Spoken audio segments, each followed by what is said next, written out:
कैसर खालिद यांनी पोलिसांच्या नावाने पेट्रोल पंप घेतला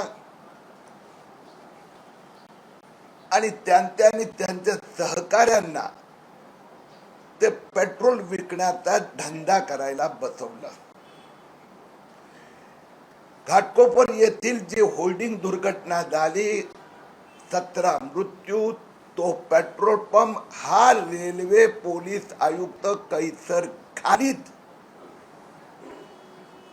यांचा सहीने चालत आहे। हा पेट्रोल पंप मुंबई रेल्वे पोलीसनी बीपीसीएल कडून रेल्वे पोलीसच्या वाहनांचा पेट्रोल साठी मिळवला आणि तिथे राज्य सरकारची एवढी मोठी जागा ताब्यात घेतली आणि पोलीस फ्युएल स्टेशन नावाने नवीन उद्योगधंदा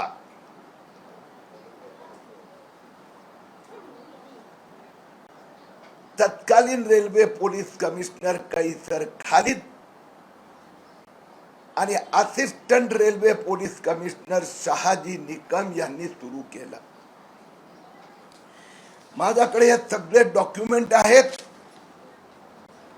पेट्रोल पंप रेल्वे पोलीसच्या वाहनांसाठी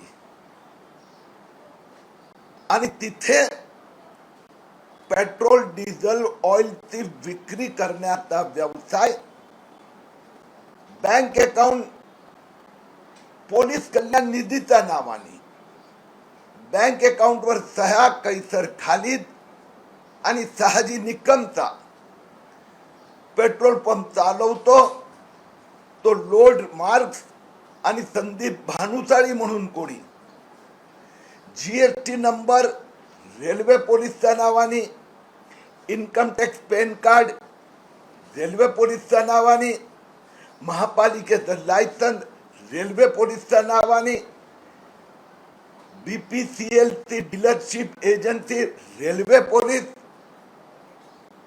आणि रेल्वे पोलीसचे कैसर खालिदनी बेनामी व्यवहारद्वारा त्यांचा बेनामी पार्टनर लॉर्ड मार्क्स आणि संदीप भानुसाळीला हा पेट्रोल पंप चालवायला दिला। महिन्याचे 16 लाख रुपये ते देतात। महिन्यात या पेट्रोल पंप वरून सुमारे 20 ते 25 कोटी रुपयेचं पेट्रोल डिझेलची विक्री होते। 30 महिने हे पेट्रोल पंप चालू आहे। 500 ते 600 कोटीचा टर्नओव्हर झालेला आहे। प्रॉफिट 0 रुपये दाखवलं।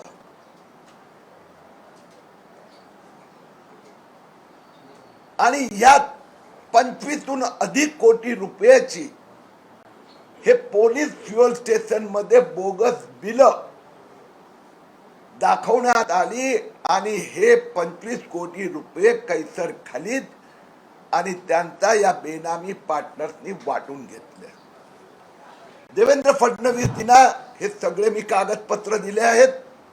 डीजी पोलीसना माझा एकच प्रश्न आहे, आता पोलीस पेट्रोल पंपावर बसून 2 लिटर आणि 4 लिटर पेट्रोलची विक्री करणार, रोज संध्याकाळी गल्ला मोजणार, इन्कम टॅक्स भरायला जाणार, कोट्यावधी रुपयाची जमीन राज्य सरकारची हे पोलिसांच्या हाऊसिंग साठीची एक कैसर खालिदने अशा पद्धतीने रिझर्वेशन बदलून घेतलं। म्हणून जो होल्डिंग घोटाळा जेवढा मोठा आहे त्यापेक्षा मोठा घोटाळा हा पेट्रोल पंपचा घोटाळा आहे। फक्त एवढंच नव्हे, होल्डिंग दुर्घटनेनंतर कैसर खालिदच्या पोलीस अधिकाऱ्यांनी तिथे 68 कर्मचारी नोकरीला होते, त्यांची दमदाटी केली, धमकवलं आणि या घटनाच्या एका आठवड्यात त्या सगळ्या 68 लोकांचे राजीनामा घेतले। एक कर्मचारीचा मृत्यू झाला, त्यांना फक्त 50,000 रुपये मोबदला राज्य सरकारने दिले, वेगळी गोष्ट आहे। मी पोलीस अधिकाऱ्यांना विचारलं की तुम्ही बँक अकाउंटवर सह्या करतात चेकवर, तर मला असं कळलं की महिन्याच्या पहिल्या दिवशी यांचा बेनामी एजंट येतो, त्यांना 30 चेक, ब्लँक चेक सह्या करून दिल्या जातात.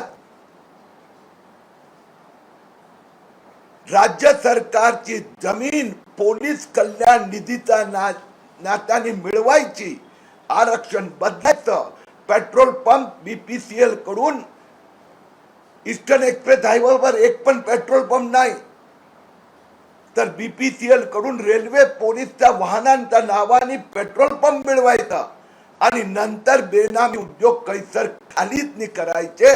या पेट्रोल पंप घोटाळ्याची चौकशी पण SIT द्वारा व्हावी अशी माझी मागणी आहे. कैसर खालीदांना राजकीय गरज असल्याशिवाय हे सगळं पॉसिबल आहे का? आता जी SIT नेमली आहे, जस्टिस भोसले समिती नेमली आहे, मुद्दा असा आहे की जे जमीन घरासाठी आरक्षित होती पोलीस क्वार्टरसाठी, पोलिसांना क्वार्टर्स मिळत नाही. ती जानेवारी 2020 ते मार्च 2020 अवघ्या 3 महिन्यात उद्धव ठाकरे सरकारच्या दबावाने तत्कालीन मुंबई उपनगर जिल्हाधिकारी निधी चौधरी आणि महापालिकेने आरक्षण बदललं. बीपीसीएलला दबाव आणला, त्यांनी पेट्रोल पंप दिला. ते राजकीय वरदस्त शिवाय शक्यच कसं? आपल्याला तो गोष्ट माहितच आहे की ते इगो मीडिया, भावेश भिंडे ते आणि सुनील राऊतचे संबंध हे जगजाहीर आहे. संजय राऊत परिवार, सुनील राऊतने त्यांना शिवसेनेचं मेंबर बनवलं होतं. उद्धव ठाकरेंनी शिवबंधन बांधलं होतं. उद्धव ठाकरे सरकारमुळे ते पेट्रोल पंप झालं. आता हा जो बेनामी पैसा, कारण की पेट्रोलवर 2.5% कमिशन मिळते, हे 2.5% कमिशन कोणाकडे गेलं याची चौकशी व्हायला हवी. भावेश भिडेचं नाव येतं पहिलं, आज पेट्रोल चालवतात, भानुशाली देखील दुसरं नाव समोर आलं. भावेश भिंडे जो आहे याला होल्डिंगचे कॉन्ट्रॅक्ट देण्यात आले. होल्डिंग जे आहेत ते इगो मीडिया, त्याचे मालक भावेश भिंडे. आता पेट्रोल पंप जे आहे ते पेट्रोल पंप दाखवला गेलाय की रेल्वे पोलीस चालवते. रेल्वे पोलीस कमिशनर प्रत्येक चेकवर सह्या करतोय आणि असिस्टंट कमिशनर शहाजी निकम रोज संध्याकाळी तिथे पेट्रोल पंपवर जातात. किती गल्ला झाला ते मोजतात. स्टॉक रेल्वे पोलीसचे इन्स्पेक्टर, सब इन्स्पेक्टर, हवालदार घेतात. अशा प्रकाराने भासवण्यात आलं आहे. पेट्रोल पंप बेनामी व्यक्ती चालवतो, तो आहे मार्क्स लोड आणि संदीप भानुशाली. 2.5% कमिशन, 600 कोटीचा व्यवसाय झाला, हे कमिशन गेलं कुठे? पेट्रोल पंप तोट्यात दाखवला जात आहे, तर हे जे बोगस बिलं फाडण्यात आली ते पैसे गेले कुठे? या प्रकरणात तर आता कैसर खालीद निलंबित आहे, अजून काय कारवाईची मागणी आहे? मला वाईट वाटतं. रश्मी शुक्ला एक खूप चांगल्या, उत्कृष्ट, धाडसी काम करणाऱ्या महासंचालक आहे. त्यांनी ताबडतोब याची चौकशी नेमली पाहिजे. आणि अशा प्रकाराने आणखीन कुठेही जर पेट्रोल पंप असेल, मला ही प्रथा माहित आहे. सगळ्यात पहिलं भायखळ्याला तर ते पेट्रोल पंप कंपनी त्याने एखाद टर्मिनल देतात, कारण की इथं पोलिसांच्या वाहनाला पेट्रोल भरण्यासाठी. हा तर इथे तर धंदाच चालू आहे.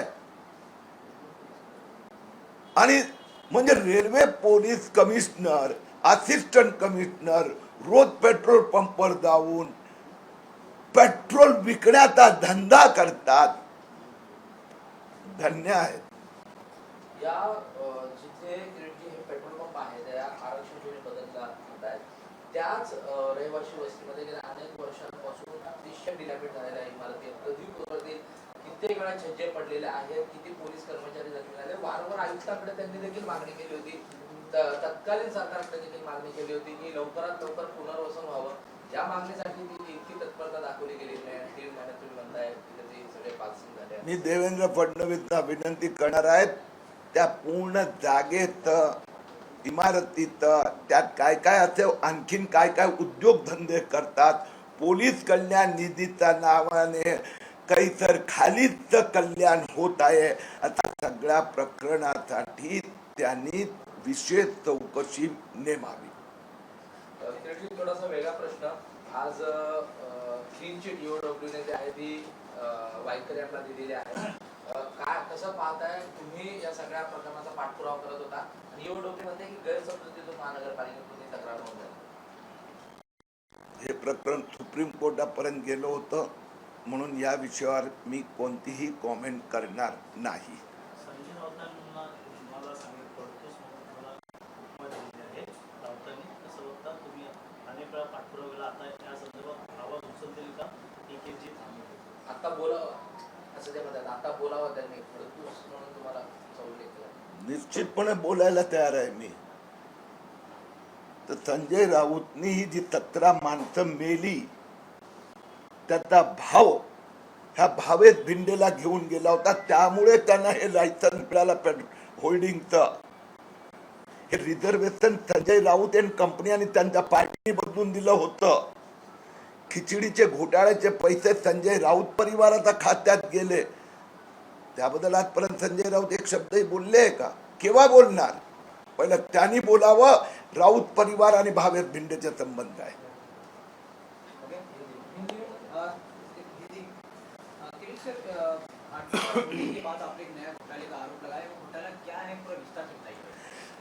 घाटकोपर में जो होल्डिंग गिरा, 17 लोगों की मृत्यु, वह पेट्रोल पंप का घोटाला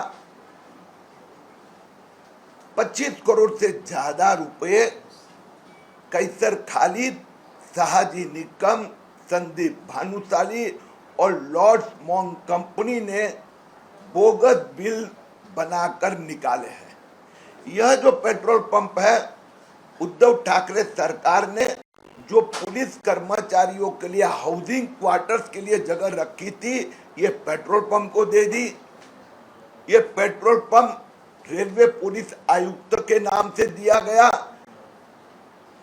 bank account, income tax, municipal licence, PAN number, GST, ये सब railway police commissioner Kaiser Khalid और पुलिस कल्याण निधि के नाम से।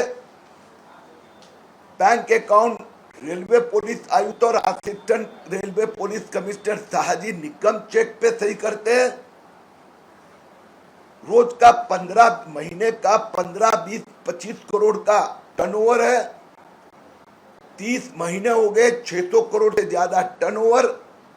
मैंने देवेंद्र फडणवीस जी को सब डॉक्यूमेंट दिए कि रेलवे पुलिस कमिश्नर रोज शाम को assistant police commissioner Ghatkopar petrol pump पे आके बैठते, हिसाब लेते हैं आज कितने का पेट्रोल बिका।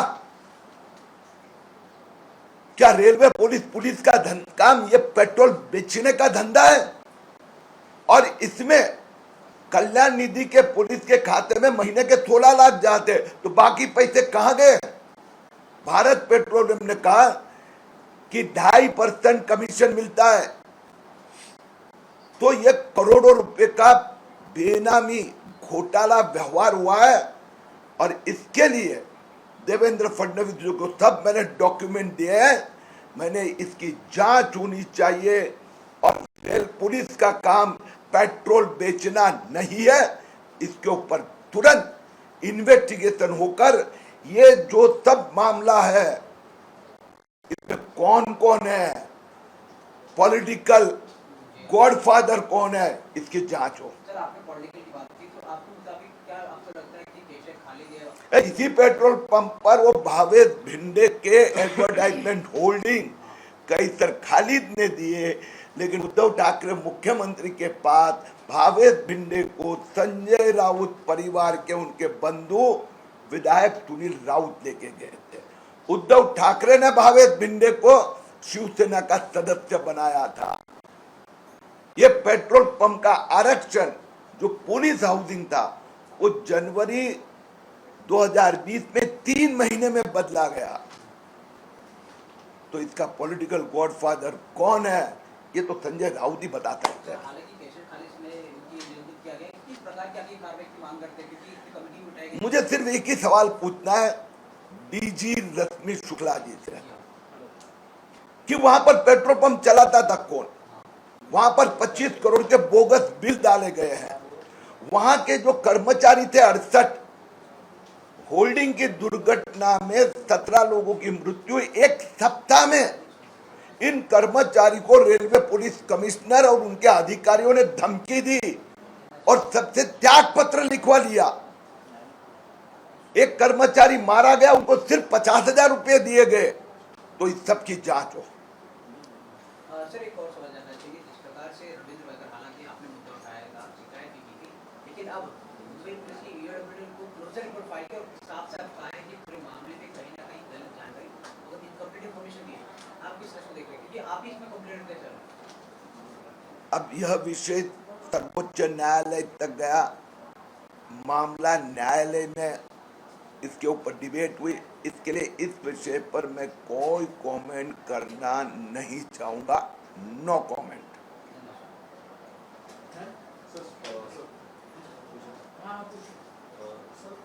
महाराष्ट्र गवर्नमेंट ने 11 करोड़ रुपया जो है केटर्स को दिया है, लेकिन यही ऑफिशियल सवाल उठा के फार्मर्स की डेथ हो रही है, उनके पास उसका ध्यान नहीं है और 11 करोड़ इस तरीके से नॉर्मली जो इनाम का राशि है वो उसकी यूज किया गया है। 11 कोटी दिले आहेत, पण मॅचला पैसे तर मिळत असतात, महाराष्ट्र अंदाज में कशाला द्यायची गरज आहे? लोगों की मौत हो रही है, उनका ध्यान उस पर नहीं है।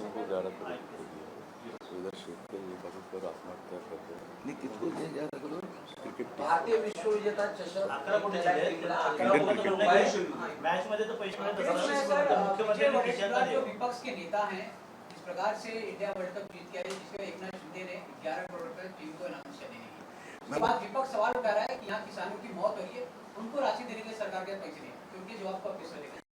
मुख्यमंत्री एकनाथ शिंदे जी के निर्णय का स्वागत और समर्थन करता हूं। सरकार ने हर एक प्रकार की जिम्मेदारी संभालनी होती है। आज इंडियन क्रिकेट टीम विश्व विजेता बनकर आई है, तो इन स्पोर्ट्समैन का स्वागत करना, सम्मान करना, समर्थन करना, यह हमारी जिम्मेदारी है। इसके कारण किसानों के प्रति अन्याय होने का कोई सवाल पैदा नहीं होता है। किसानों के लिए जो करना है वो करेंगे ही, कर ही रहे। लाडली बहन योजना भी अभी शुरू की है, तो कोई ऐसा कहेगा कि आप ये लाडली बहन को पैसे दे रहे हो, किसान को क्यों नहीं दे रहे हो, तो भगवान उसको सद्बुद्धि दे। सर, मराठीतनं हेच की विरोधक आरोप करतात 11 कोटी दिले गेले, मॅच मध्ये असे देखील पैसे मिळत असतात, मुख्यमंत्र्यांनी त्यांच्या खिशातनं द्यावं असं देखील वडेट्टीवार विरोधक म्हणतात. देव या विपक्षी नेत्यांना सद्बुद्धी द्यावं. उद्या ते हे सांगणार की तुम्ही लाडकी बहीण या योजनेसाठी त्या मुलींना पैसे देतात, त्यांना देऊ नका, तुम्ही शेतकऱ्यांना द्या. अरे विश्व विजेता क्रिकेट टीमचा सन्मान करणं, जे ऑलिम्पिक मध्ये जातात त्यांचाही सन्मान करतो. सरकारची जबाबदारी प्रत्येका संबंधात आहे. स्पोर्ट्सला वाढवायचं, शेतकऱ्यांची पण रक्षा करायची आहे आणि आमच्या ताई माई हिची पण काळजी घ्यायची आहे. लाडकी बहीण योजना पण सुरू राहणार, शेतकऱ्यांची पण काळजी घेतली जाणार. नाही तर उद्या विरोधी पक्ष सांगणार यांना का पैसे देतात, ते तिथे द्या. देव त्यांना सद्बुद्धी देव. एबीपी माझा, उघडा डोळे बघा नीट.